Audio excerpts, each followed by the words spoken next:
Hola, soy José Carlos Álvarez, de cuántovaleUnEuro.es, y hoy vamos a hablar, en esta sesión de hoy, de finanzas para no financieros. Lo que voy a intentar en esta sesión es, trasladarte una serie de conceptos que son financieros, son estrictamente financieros.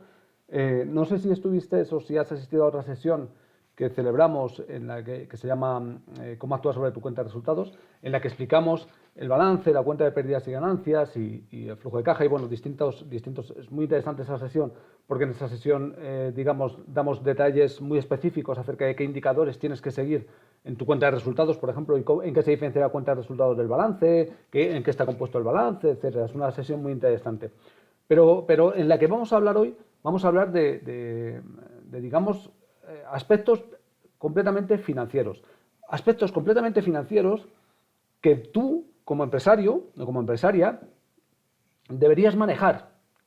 El problema que nos enfrentamos como empresarios cuando, por ejemplo, vamos a hablar con un banco, es que no hablamos el mismo lenguaje que los bancos. El banco habla un lenguaje, tiene una serie de términos, una serie de palabras, de conceptos, que nosotros a veces no entendemos realmente.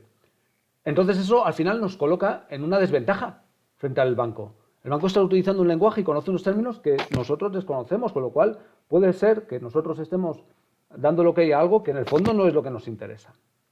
Por eso es muy interesante el contenido de esta sesión. También, a lo largo de esta sesión, aunque está más centrada en todos los aspectos financieros, también vamos a hablar de una parte, de la parte más económica de la empresa, pero que tiene que ver con la parte financiera, que son distintas clases de activos financieros. Porque al final, si tú generas algún tipo de excedente en tu negocio, de algún tipo de excedente de caja en tu negocio, es importante que ese excedente de caja no esté ocioso. Entonces, una opción para que no esté ocioso y que genere algún tipo de rendimiento es el optar por activos financieros que te puedan ofrecer una mayor rentabilidad. Todo esto hace que esta sesión, de verdad, sea una de las más potentes que imparto, sobre todo por los conceptos que vas a arrancar o que vas a empezar a conocer, y una de las más útiles en cuanto a que una vez que interiorices estos conceptos, vas a poder aplicarlos en tus conversaciones con cualquier persona relacionada con el mundo financiero. ¿Qué es lo que vamos a ver a lo largo de esta sesión?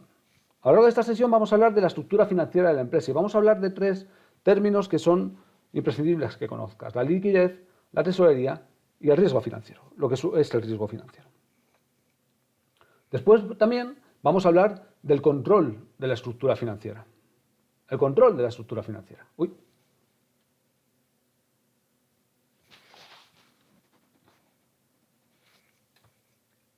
El control de la estructura financiera tiene que ver con el coste del capital, con el coste, el WACC, el famoso WACC, que es el coste medio del capital ponderado, o el coste medio ponderado del capital, ¿vale? Que es un concepto que, y bueno, ya verás cuando te enseñe la fórmula, que te va a asustar un poco, pero que en el fondo, si lo piensas bien, tiene mucho sentido. Vamos a hablar del apalancamiento financiero, lo que supone el apalancamiento financiero, lo que es el apalancamiento financiero. Vamos a hablar también del riesgo financiero, de cuándo incurrimos en riesgo financiero y lo que significa. Vamos a hablar del control de la liquidez. Vamos a hablar del control del riesgo de los tipos, porque también te voy a explicar la diferencia entre el tipo de interés y el tipo de cambio y los riesgos que tú adquieres o que tú tienes en cuanto estás moviendo activos financieros con estos dos tipos, el de interés y el de cambio. Te voy a dar 5 términos, 5 conceptos de endeudamiento, 5 conceptos de endeudamiento que te van a hacer pensar mucho, porque lo que te voy a provocar con eso es que cada vez que veas un anuncio de un producto financiero, cada vez que te envíen una carta anunciándote una tarjeta de crédito, puedas entender realmente qué es lo que te están ofreciendo y puedas actuar frente a eso que te está ofreciendo para decir si te conviene o no te conviene.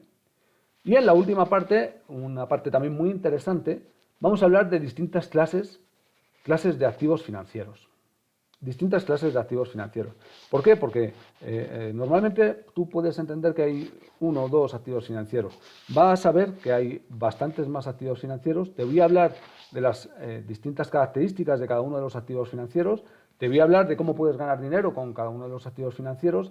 Y también te voy a hablar de los riesgos en los que puedes incurrir cuando adquieres alguno de estos activos financieros. Porque el activo financiero sin riesgo, en el fondo, no existe. Realmente el activo sin riesgo no existe. Todos los activos financieros y no financieros llevan en sí mismos algún tipo de riesgo. Es como la vida misma. Todo al final lleva un tipo de riesgo. No hay nada seguro en esta vida, salvo la muerte y los impuestos, como decía Franklin. Pero es importante que sepas distinguir cada uno de ellos y es importante que sepas cuál de cada uno de los que te voy a ir mostrando te interesa más en cada momento, ¿vale? Así que nada, si estás preparado, siéntate o preparada, siéntate cómodo, estate cómodo en tu sillón, en tu asiento, que vamos a arrancar con la primera parte de esta sesión, que es la estructura financiera.